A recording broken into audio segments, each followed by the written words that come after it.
안녕하세요. 교육감 김성환입니다. 2기 전북교육감 취임 만 3년이 되었습니다.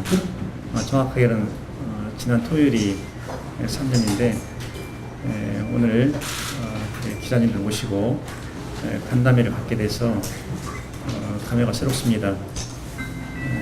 오늘은 기자회견이 아니고 간담회 형식으로 했으니까 평소에도 그렇게 하시지만 평소보다 좀 더 부드럽게 해주시면 저도 여유있게 좀 말씀을 드리도록 하겠습니다. 고맙습니다. 일단 최대 현안은 아무래도 보안여고 일 아니겠습니까? 예, 여기 뭐 사학비리 분절을 위한 그쪽에서는 뭐 말씀도 하셨지만 여기 보면 이제 사학분쟁조정위원회 교육감 이양 뭐 이런 얘기를 하셨더라고요. 네. 그런들이 어느 정도나 실현 가능하고 또 제재 강화하시겠다고 하셨는데 뭐 이 외에는 사실상 좀 교육청에서 할 수 있는 일이 없는 것인지. 사학분쟁조정위원회는 부안여고 이 사항과는 일단 떨어져 있는 것이고요. 사학분쟁조정위원회에 대해서는 그런 불만이 많았습니다. 이 기관이 정말 사학분쟁을 조정하기 위한 것인지 아니면 피의사와 도와하기 위한 것인지 그 분간 연결 안 갈 정도로 불만이 많았거든요. 근데 이 부분은 아마 정부에서 교육 적폐 해소 차원에서 해결할 거라고 기대를 하고 있습니다. 부안여고 이 문제는 엄청난 일이 너무나 오랜 세월 감춰져 왔다는 것입니다. 그 침묵의 카르텔, 은폐의 카르텔이 너무 무서울 정도로 깊게 넓게 형성되어 있었다 하는 것에서 많은 사람들이 충격을 받고 있는 것 같습니다. 이 사안이 중대한 만큼 이 사안을 해결하는데 굉장히 신중한 접근이 필요하고요. 그래서 가장 중요한 것은 학생 보호입니다. 이 학생 보호는 졸업생을 포함해서 말씀을 드리는 것이고요. 이건 단순하게 형사범죄 차원의 접근, 여기에 머물러서는 안 되고 종합적으로 접근해야 된다고 생각하고요. 그 부안 지역에서 중학교 3학년을 졸업하고 고등학교 진학하고자 할 때 부안 지역 내에서 그 여학생들이 고교 선택권이 제로였다, 전혀 없었다 하는 겁니다. 그래서 이번에 이 사안을 다루면서 이 부분까지 볼 겁니다. 그러니까 시스템 개혁이라고 보시면 됩니다. 그래서 학생들에게 고교 선택권을 어느 정도 확보해 주는 것이 문제를 본질적으로 해결하는데 도움이 되지 않겠냐 이런 생각을 하고요. 그리고 정말 이렇게 강조하고 부탁드리고 싶은 것은 이번 일을 해결하고 그런 새로운 시스템을 만들어내는데 어떠한 사적 정치적 이익도 개입해서 안 된다. 학생들 이익 보호가 유일한 보호 가치다 이렇게 생각하고 접근해야 된다고 보고 있습니다. 보안여고 관련해서 하나 더 질문드리는데요. 예. 특별감사를 진행하고 있잖아요. 예. 지금 교사 부정 임용까지 혹시 하고 있는 건가요? 네, 거기까지 다 봅니다. 제가 그 확대 간부회의에서 언급한 것이거든요. 저는 어떻게 그런 인격의 소유자가 교단에 설 수 있었는지 그 자체를 전혀 이해를 못하고 있습니다. 그런 사람을 교사로 세우고 그리고 그런 비리가 여러 해 동안 계속 저질러져 있음에도 불구하고 보호하는 것, 이것이 사학의 자율성이냐, 거기서 굉장히 분노감을 가지고 있고요. 그래서 교사 채용 과정에 대해서 전반적으로 다 훑어볼 계획입니다. 지금 말씀하시는 보안여고 말씀하셨는데 첫 번째 저는 제일 놀란 것이 장기간 은폐되고 또 모빙돼 왔다면은 사실상 뭐 관리 책임자의 거의 공범 수준이라고 볼 수 있거든요. 그 부분에 대해서 어떻게 보시나요? 지금까지 사건이 터지면은 해당 교사에 대해서 말씀드렸었는데 관리 책임자에 대해서 어떤 책임을 물을 것인가 그 부분이고요. 여기 지금 말씀하신 대로 학교 선택권을 준다고 했는데 현실적으로 지금 부안적이 가능한가 어떤 방안이 좀 구체적으로 드립니다. 앞부분인데요. 책임이 없는데 책임을 물을 수는 없는 거지 않습니까? 이게 자기 책임의 원칙이니까. 그런데 현재까지 드러난 것으로만 보더라도 너무 공공연히 이런 행위가 자행되어 있기 때문에 관리자 쪽에서 전혀 인지하지 못하고 있었다. 이것은 상식적으로 이해가 안 되는 것이고요. 실제로 몰랐다. 그것 역시 관리 책임을 제대로 이행하지 않은 것으로 볼 수밖에 없습니다. 그리고 학교의 그 교장 교감뿐만이 아니라 교장 교감의 학사 운영을 늘 체크해야 될 학교 법인 이사회 이는 어떻게 했는지 여기까지도 볼 생각입니다. 그리고 중학생, 여중학생들의 고교 선택권이 문제는 현재 시스템으로는 어렵습니다. 불가능하죠. 그래서 남녀 공학 체제를 검토하겠다 그런 뜻입니다. 네, 그 추가로 여쭤볼 게 있는데요. 이번에 그 경찰 측에서 이 조사 과정에서 피해 학생들 명단을 그 학교 측에 전달했지 않습니까? 이에 대한 생각과 그리고 그 피해 학생들이나 졸업생들에 대해서 앞으로 뭐 어떤 심리치료라든지 좀 어떤 활동을 좀 준비하고 계신지 좀 여쭤보고 싶습니다. 네, 아주 중요한 질문하셨고요. 저는 그 보도를 접하면서 깜짝 놀랐습니다. 아니 아직도 우리나라 그 수사기관의 인권 의식이 이 정도인가? 이해할 수가 없었어요. 제가 군대 현역병 제대한 지 벌써 굉장히 오랜 세월을 흘렸는데 그때 했던 것이 그대로 자행되더라고요. 군대에서 병들 앉혀놓고 소원수리 받지 않습니까? 절대 비밀 보장한다. 안심하고 자유롭게 써라. 썼더니 나중에 다 이름이 들어가는 거죠. 판박이더라고요 보니까. 아니 어떻게 경찰이 학생들에게 그런 의견을 받아서 그걸 그대로 날로 교장에게 넘길 수가 있냐 하는 거예요. 그 자체가 하나의 인권 침해라고 저는 생각을 하고요. 이 점에 대해서는 경찰에 대해서 굉장히 깊은 유감을 표합니다. 그리고 아니 잠깐만요. 그리고 또 하나 있었죠. 예, 상담 문제인데 이미 제가 그 부분을 지시를 했습니다. 피해 학생에 대한 상담이 필요하고 또 경우에 따라서는 졸업 학생이라고 해서 그냥 둘 것이 아니라 어느 정도 연락이 가능한 범위 내에서 필요한 지원을 해야 된다는 그런 입장을 갖고 있습니다. 네, 저 이어서 질문 드리겠습니다. 예. 아까 말씀하신 그 부안용 학교를 해결하는 데 있어가지고 사적 정치적 이익이 객돼서 않는다고 하신 걸로 기억하는데요. 현재 그런 사적이나 정치적인 이익이 계획되는 것도 정화라든지 그런 게 있는지요? 제가 오늘이 이제 교육감 취임 3주년인데 통산하면 7년이죠. 7년 동안 교육감 일을 하면서 많은 것을 느꼈지 않습니까? 경험하고 그 경험에 비춰보면 이런 사안이 발생했을 때 처음에는 모두가 잠잠하고 있다가 좀 시간이 흐르면서 이런저런 이해관계가 개입하더라. 그 경험에 비춰서 말씀을 드린 겁니다.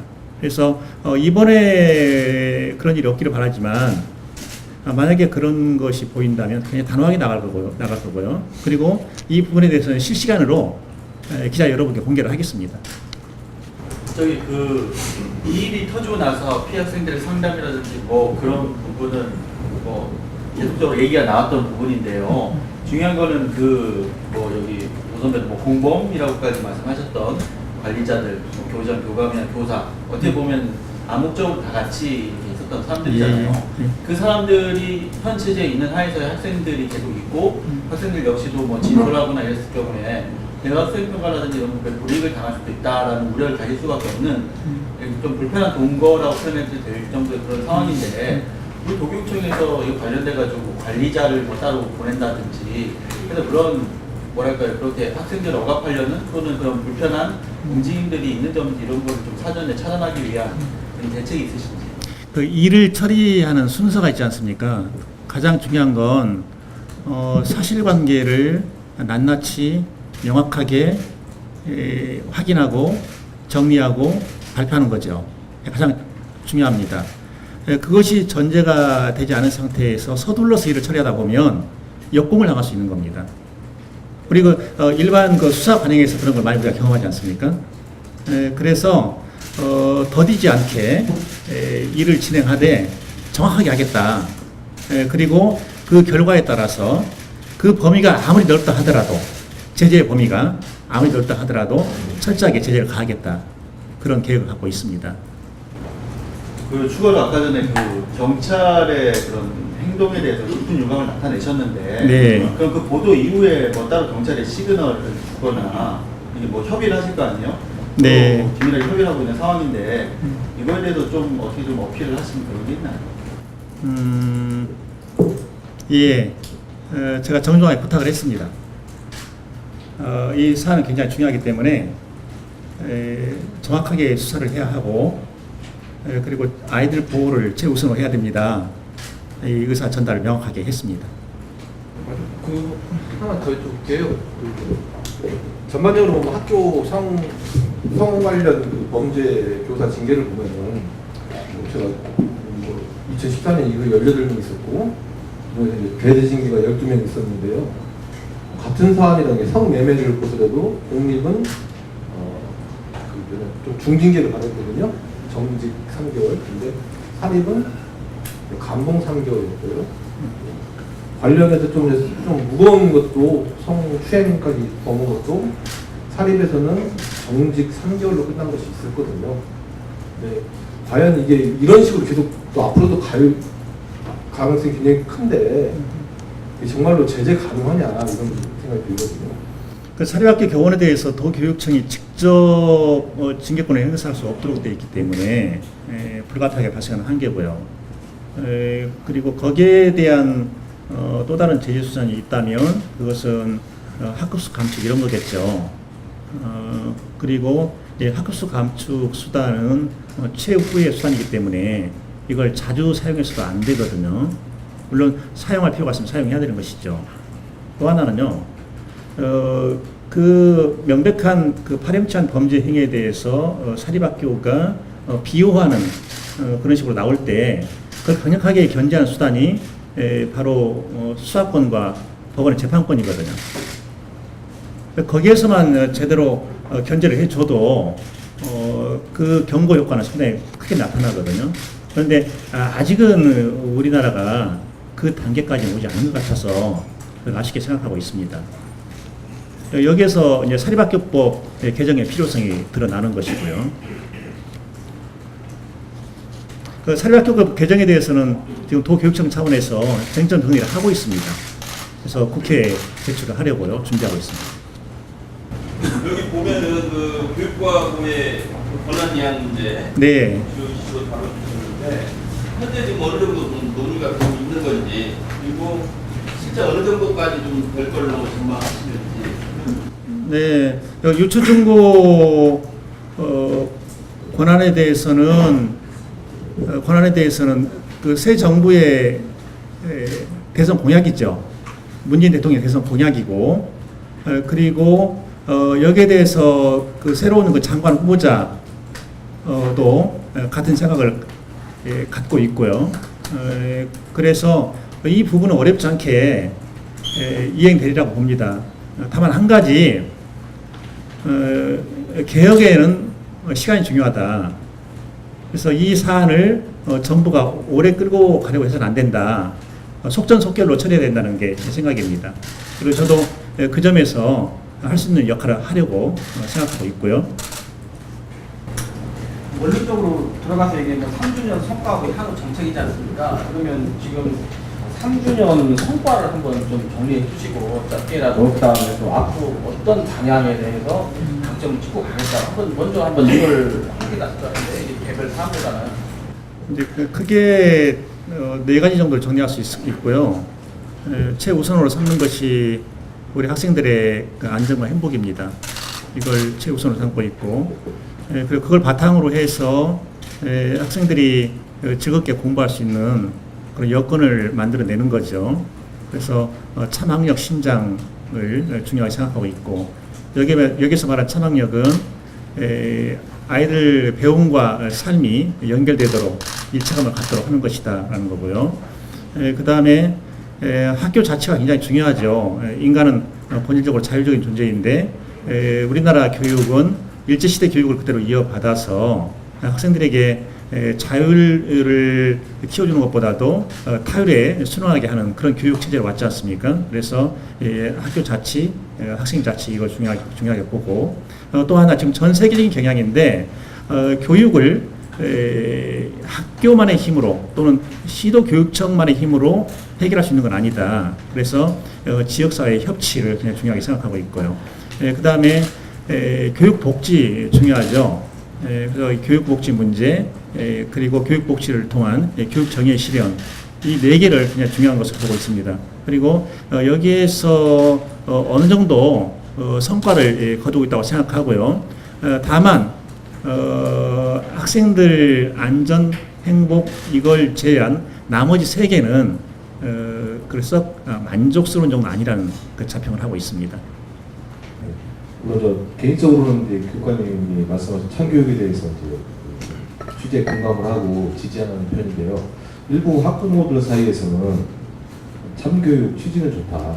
하지만 당장 내 자식이 서울대 가고 고려대 가고 좋은 대학을 가야 되지 않냐. 그러나 현재는 타 시도에 비해서 전라북도의 전체적인 학력 수준이 좀 떨어지는 것 같다라는 부모님들의 일부 의견들이 있어가지고 그 부분에 대해서 그러니까 참 교육도 하되 그러나 그 실질적으로 이제 가시적으로 이제 어쨌든 고등학교는 이제 좋은 대학에 얼마만큼 많이 진학을 하느냐에 따라서도 이제 평가가 되는 기도 하잖아요.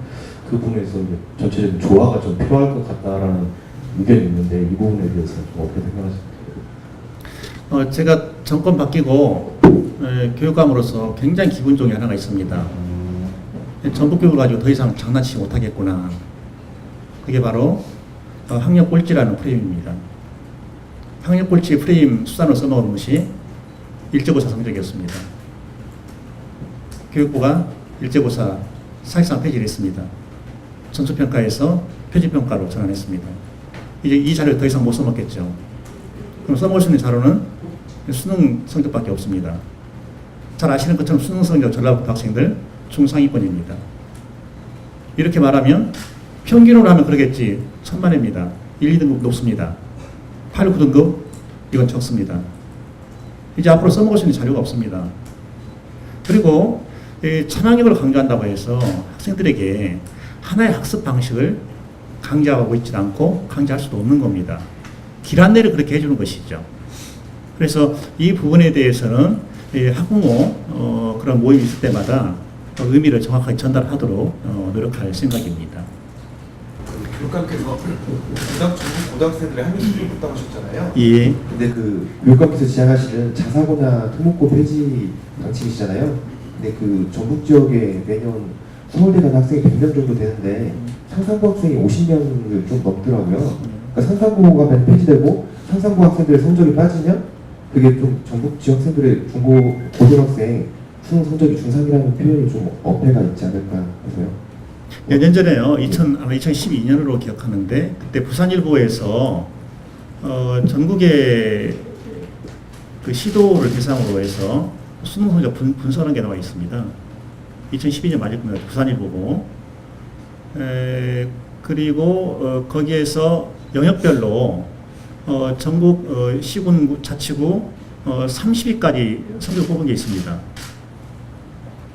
그때 그 자료를 가지고 이렇게 부산 사람들이 굉장히 충격을 받았다는 겁니다. 부산 지역 학생들 성적이 전북보다 떨어진다. 근데 부산일보가 당시 두 개의 자료를 분석했습니다. 하나는 방금 말씀하신 자사고 빼고 한 자료가 있습니다. 자사고 빼니까 오히려 전주 지역 학생들 순위가 더 올라가는 겁니다. 그래서 그 부분에 대해서도 좀 상당 부분 그 오해가 있다고 생각하고요. 일단은 그 자사고가 폐지된다는 것은 전북에만 해당되는 것이 아니고 전국적으로 공통 적용되는 거 아니겠습니까? 또 다른 계산이 나오겠죠. 교육감 그리고 시도교육청 권한 이양 말씀하셨잖아요. 예. 가장 좀 그 권한 이양이 됐으면 하는 것은 어떤 부분이실까요? 인사죠. 인사 교육과정. 인사라고 하면 예, 인사 지금 그 형식적으로는 교장 임명권을 대통령이 행사하잖아요. 근데 시도교육감이 행사하도록 한다는 겁니다. 교육감 얘기도 하시던데 응? 교육감 인사권을 그렇죠. 예, 이제 전체를 전부 다 이렇게 교육감에게 넘겨야 되는 겁니다. 그러니까 국가 공무원이면서 인사권만 갖겠다는 건가요? 아니면 지방 공무원으로 돌려놓고 이렇게 했다. 지방공무원으로 돌려놓고요. 그가 예, 지금 저기 시도나 시군 자치군 다 지방공무원이잖아요. 예, 그런 형태로 가는 겁니다. 그러면 저기 교사들은 지금 국가 공무원이지 않습니까? 예. 그러면 교사들도 지방 공무원으로 돌린다. 예, 이제 그 부분에 대해서 우려가 있어요. 그러면 뭔가 불이익이 있지 않냐. 현재 누리고 있는 이 축소가 되는 거 아니냐 이건데 이게 기초 지자체를 예로 들어 말씀드리면 지금 강남구 공무원과 전주시 공무원 사이에 임금 격차가 없죠. 한번 그 강남구에서 좀 더 준 적이 있습니다. 그 당시에 행자부 장관이 그거 시정해라. 강남구청장이 시정 못하겠다니까 권한적인 심판을 청구해서 헌법재판소가 장관의 말이 맞다라고 한 적이 있죠. 그런 차이는 없습니다. 부원들은 많이 반대하는 것 같은데. 그러니까 막연한 불안감인데요. 그 내용을 정확하게 알고 나면 이해를 할 겁니다. 그리고 그것이 전제가 되지 않은 이양은 어렵잖아요. 교육과정의 편성 운영거나 뭐 이런 것들은 어떤 부분에서 좀 이런 식으로 지금은 이제 깨알 지침을 교육부가 내는데 예를 들어서 어떤 이수 과목은 얼마를 이수해야 되고 어떤 과목은 얼마를 이수해야 되고 이런 식으로 하나하나 정해서 내려보내거든요. 근데 그것을 시도교육청이 넘겨주고 그럼 시도교육청이 그걸 또 그대로 행사하냐 그게 아니고 시도교육청은 단위학교를 넘기고 그래서 철저하게 단위학교 자율로 가도록 하는 겁니다. 단위학교로 내려가게 되면 기본교육과정을 빼놓고 나머지는 전부 다 학교마다 틀려질 수가 있다는 네, 그렇습니다. 이렇게 큰 틀에서 어떤 동일성을 띠고 나머지 다양성을 띠자. 여기 지금 아까 없네요. 최소한의 통일성, 최대한의 다양성 이 말은요. 제가 2010년 교육감이 되고서 그때 교과부 장관, 차관 그리고 간부들 만난 자리에서 교육감들과 같이 간담회를 했었거든요. 그 자리에 제가 강조했던 겁니다. 우리나라 교육이 제대로 가려면 대한민국 교육이라고 하는 그 최소한의 통일성 필요하다. 그러나 나머지는 각 시도 단위학교의 자율성이 맡겨야 된다. 그때 제가 만들어 썼던 표현입니다. 새 정부 들어서 내린 정책 기조 중에 하나가 비정규직의 정규직화 문제잖아요. 네. 그 문제 안에 전국교육청도 아주 큰 부분을 또 차지하고 있는데요. 물론 이제 그 전국교육청 자체적으로 해결할 수 있는 문제도 있고 정부 차원의 지원에 해야 되는 문제도 있을 것 같은데요. 그 문제에 관련된 교육관님 어떻게 생각하세요? 정규직으로 비정규직으로 계속 놓아둘 필요가 없다고 판단되는 것은 정규직으로 전환해야죠. 그게 우리 교육청 단독의 힘으로 가능한 것이 바로 해야 되고 그리고 정부의 힘이 필요하다면 정부의 힘을 빌려서 해야 되는 것이죠. 그리고 그것이 법률이나 시행령, 시행규칙 정비가 필요하다면 그것이 선결된 다음에 해야 되는 것이고요. 그리고 비정규직의 정규직 하라고 해서 이게 100%다 저는 그렇게 생각하지 않습니다. 불가피한 비정규직이 있을 것이다. 그건 또 그대로 가는 것이고요. 그래서 현재는 우리 자체적으로도 검토는 하지만 큰 틀에서 정부가 가이드라인을 내줘야 한다. 그 생각입니다. 짧지만 1년 나오셨잖아요. 예. 앞으로 어떻게 남은 1년 동안 전국 교육청이 들어갈지 그 부분에 예. 지역적으로 문제도 있고 또 덜 만족스러운 것도 있기는 하지만 큰 틀에서 보면 전국 교육은 경당 속에서도 안정적으로 제 길을 잘 왔다고 생각합니다. 그래서 현재 이 페이스가 남아있는 1년에도 쭉 이어지도록 최선의 노력을 다하겠다 그런 생각을 갖고 있습니다. 행정부하고는 어떤 것 같아요? 기대감이 크니까 어떻습니까? 기대감보다 마음이 편합니다. 마음이 편하고 그리고 왜 새 정부라고 해서 사안에 따라서 또 의견 차이 또 다툼이 없겠습니까? 근데 그런 것이 있다 하더라도 풀리는 과정이 굉장히 합리적일 것이다. 예, 그래서 그 큰 부담이 없고요. 요즘에는 정부와의 관계에 대해서는 그냥 마음이 가볍다 이렇게 말씀드릴 수 있습니다.